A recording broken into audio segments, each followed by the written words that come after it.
په هر لفظ کې غلطي ده. دی امام بخاری رحمت الله علیه په باره کې وایي چې چونکې داغه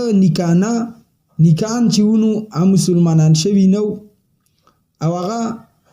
په ایران کې دی وایو اول ته مجوسو دا خلک ګوري قدم په قلار علی سبب وایي چې د سلمان فارسی رضی الله تعالی عنہ پلار هغه د مجوسو دو آتشګدا مشر او سلمان فارسی رضی الله تعالی عنہ چې په خپل واقعیا وایي نو وایي چې زه په دې کې دومره ماهر شوی وم چې زه مشر کړم دا کار ما ته حواله کړم سبب دی په سلمان می اعتراض کوي. بل دا چې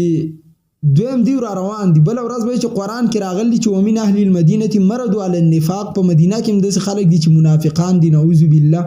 د مدینه منوره هاتک بکای چې د مدینه د پیغمبر خبره ممنه ځکه دلته منافقان دي څنګه وایي چې امام بخاری کتاب ممنه ځکه د په ایران کې مجوسیان یار دا څه وجه ده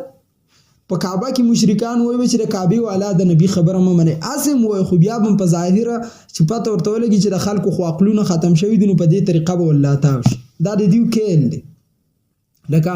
د ټیم سدیو یو مسلې لرا تاویږي اوس به روزه رمضان را روان دي دوی به تراوی لرا تاوشي په تراوی کې به بیګاړ پیدا کی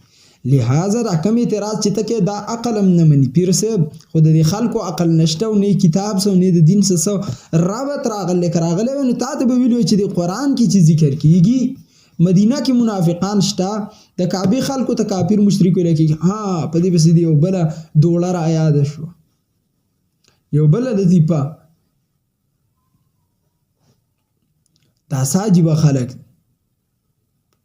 او ځان ته وایي چې په دې دور کې اوس خلک خو خيار شو د ماته غیلتی پر یاد دی دې دور کې اوس خلک خو خيار شو جی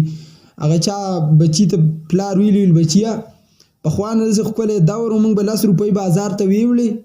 او بوجي به ډکه د سودا نه راوړه نا بچی ورته ویل بابا ځکه به په $10 ډکه بوجي راوړه هغه وخت کې کیمری نه وي وس کیمری دي عزت لا کوي سو ته بوجي راوړه دا بچی خیال لا شي د بغلا کوله په خوانه دور کې الان کې حدیث خبره نه و زمون خلک وځي تراس کې په خوانه خلک نه پوي د الله بندست پیږي سنت هغه پیجنې د غسل طریقه هغه پیجنې رسول او صحابي باندې غیرت پیجنې په فرشتي غیرت پیجنې جنت جهنم هغه پیجنې او عقل من تر سوال لسمي سدای شي چې خله دی ګړوازنی ولا پټکی باندې نه پیږي دغه مثال د دې بچی زما استاد داوام